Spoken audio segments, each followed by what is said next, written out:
bi waxtaan bi neex na et puis la contradiction elle est agréable. Ouais. Nous sommes un pays en fait très attaché à la démocratie. dëkk lañ boo xamante ne démocratie. je disais wax naa ko keroog ci benn conférence benn professeur américain relevé ko ne mu waxtaan bi yëpp li nga ci wax li ma ci gën a neex mooy nee nga Sénégal am na or am na pétrole am na gaz mais la démocratie et les Sénégalais pour ñoom la démocratie est aussi précieuse que l'or et le diamant. mu ne ma phrase boobu dinaa ko relever dinaa ko bind fenn. C'était très important. Donc et puis moo tax toog wax ci plateau man par exemple boo ma bëggoon fay 6 millions par mois pour tere ma wax plateau jàkkaarloo par vendredi je refuserai. Parce que c'est exutoire la pour man. jàngu non man dama foogoon da nga naan non parce que mon ami Bouba c'est à côté de moi su ma ko séen damay kontaan. non ci la bokk. exutoire la pour man. oh déjà oh c'est fort oh c'est fort oh c'est fort c'est fort. c'est important. Sénégalais yi lay déglu parce que di nga ak sénégalais yi lay déglu ak li ngay jàng. parce que en fait. Bouba en tant que honorable est-ce que loi bi may na ko mu toog fii. ah waaw. le cumul de fonctions mais déjà il faut mu wax ñu est-ce que accepter na affaire wala déedéet. comme démocratie la ñu wax même entre nous. il faut que loolu leer. non accepté wu ma yëguma ko rek xoolal. non accepté wu ma ko. parce que yëguma ko une chose de. ba léegi accepté wu mais réellement yëguloo ko. parce que xam nga lu may niróol. tu n'as pas été consulté au préalable. non grand bi ñu may bu demoon takk naan dañ ma ko may yëguma ko. ah waaw grand ba yeewu ndaw si mais mu xool ndaw si dugg si bu ne ko. sama papa ko def rek yëgu sama papa ma takkal ñaareel wala sëriñ bi sama sëriñ rek ko takk yëgu ma ko. pour ñu ñëwaat théâtre de Gora. pour ñu ñëwaat loolu dafa am solo c'est-à-dire wax la Tunisie était un pays économiquement très développé où les gens etc mais ne parlaient pas et un jour les gens se sont levés pour dire que nous avons envie de parler et ils ont parlé et finalement Ben Ali est parti de la manière la plus laide. Donc loolu ñu ngi koy fàttali. Donc dañuy féliciter d'abord président Diomaye Faye. li may jot ci yenn nit ñi mooy ndeysaan xale la. Il y a énormément de compassion.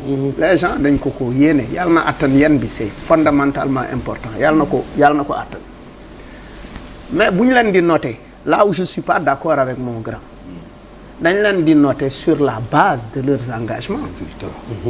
Et les résultats. Oui, d'abord non sur la base d'abord de leurs engagements. ci campagne bi ils ont dit bu ñu yegsee on fera des réformes dinañ jël ay mesures dinañ def lii dinañ def là pour le moment ils l'ont commencé. wàcc guñu ah. maintenant les résultats c'est après boo posé acte yi résultat wu garab. résultat wu par exemple jëmbat gerte ji gerte résultat bi da ngay bàyyi ba boo ko ji boo dugalee gerte bi da ngay bàyyi mu taw bu tawee après gerte gi sax commencé meññ ci ngay natt ndax gerte gi nëb na wala baax na wala mën naa ci def lii wala def la c'est après donc mënaguñu ñëw effectivement ci commencer apprécier bon na wala bonul li ñu mën a wax mooy pour le moment en termes d'engagement ils avaient dit que dinañ rationaliser ils n'auront pas 30 ministres 30 ministères ils ont 25 ils avaient dit que effectivement dinañu démissionner dina démissionner ci nu mu tuddati ci du parti il l'a fait il y a des actes yoo xamante ne quand même qu'il faut relever que c'est important qu'ils ont posé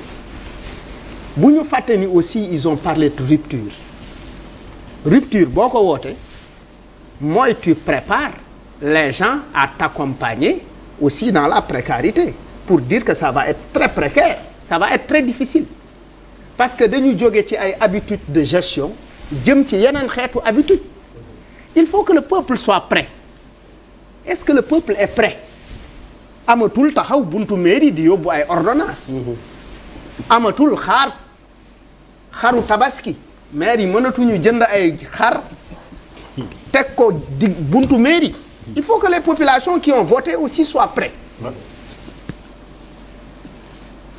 Il faut ça, c'est-à-dire la rupture mooy ñiy taxaw buntu mairie di xaar xaru tabaski. La rupture mooy ñiy xaar ay saaku soble buntu mairie parce que c'était ça. C'est ça la réalité concrète sur le terrain. Et la rupture veut dire ça. La rupture veut dire. mais Malal. Oui. mairie bu dee si dama question rek ah. Oui. bu dee si budget daf ci am benn aspect. social boo xam ne dafa war a et puis mu jaar ci yoon. pour dimbale ay néew gi doone. est-ce que loolu non dama ne est-ce que loolu c'est prévu dans les textes. loolu mais li doon permettre mais non li doon permettre maire yi ñu mën def. loolu la politique sociale. mais loolu lay laaj. li doon gën a. non il y a une caisse sociale. C'est ce que je dis. Non attendez. foofu lay laaj. La caisse sociale de la mairie. comme noonu mënul yeew ay xar. waaw c'est vrai. waaw dama laajte rek. Oui, la caisse sociale d'une mairie ne peut pas yeew ay xaru tabaski ak ay nu mu tuddati. ak ay nagu tam xarit non. Jules bu ñu ko voté dugal ko ci budget bi. li ko doon permettre mooy cumul de fonction. da ngay nekk directement non attention. attendez non mais si la mairie génère des fonds yoo xam ni voté nañ ko alloué ko. Malal attendez attention. non attendez souvent c'est pas. À la fin vous tirez tellement trop le bouchon comme si dama ne la rupture. Gouvernement daf bu ko wootee askan mi wooteel gouvernement boobu daf ko non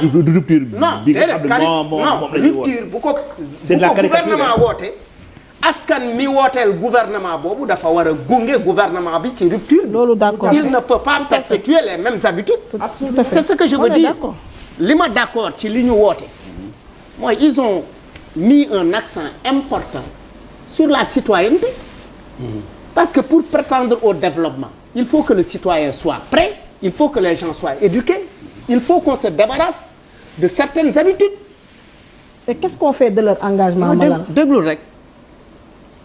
Seen engagement. Saaw ci mbedd. déglu mais écoute-moi mais nga ma pare. li may wax je suis désolé li may wax ni mais attendez moi je pars de petits faits et de petites choses que j'ai vues quand Diomaye a été élu. Lan moo xew les gosses ont pris des balais pour balayer les rues. Les gosses commencé xoos midi di dindi affiche yu baaxul yi di peinturaat di defaraat di saxar ay garab. Cette dynamique il faut l'accompagner. yan gosses. Mais de beaucoup de quartiers populaires hein, je l'ai vu un peu partout. fii biir Dakar. bu man kese maa ko gis nga ko à Pikine tu l'as vu. Les jeunes de la sécurité de la coalition. Oui mais c'est pas simplement eux. moo tax ma ne ko yan mais je veux dire cette dynamique là. Ak la grande masse aussi les a accompagnés. xam nga cette dynamique elle est importante que ñu accompagner ko. Maintenant la question des jeunes dans le gouvernement. Pour man le ministre c'est un manager. Mais l'équipe qui fait le travail dans le ministère. C'est les techniciens qui font le travail. Et les techniciens, ils peuvent être à tous les niveaux du ministère. Ils peuvent être jeunes, ils peuvent avoir 25 ans, ils peuvent avoir 18 ans, ils peuvent avoir tel.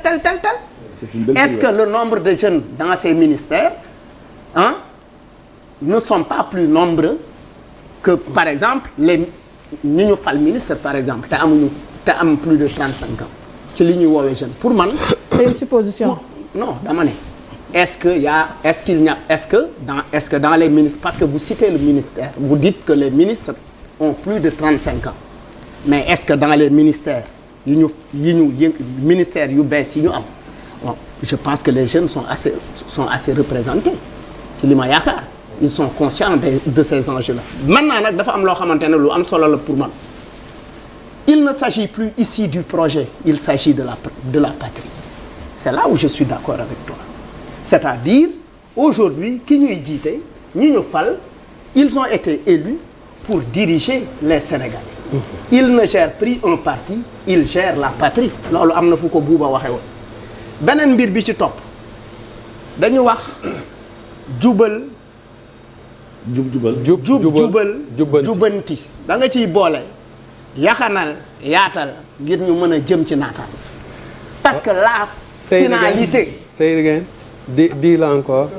Non parce que la finalité c'est que jubal jubanti ban conséquence la am s'il faut s'il faut faire un travail sur la transparence, c'est pour.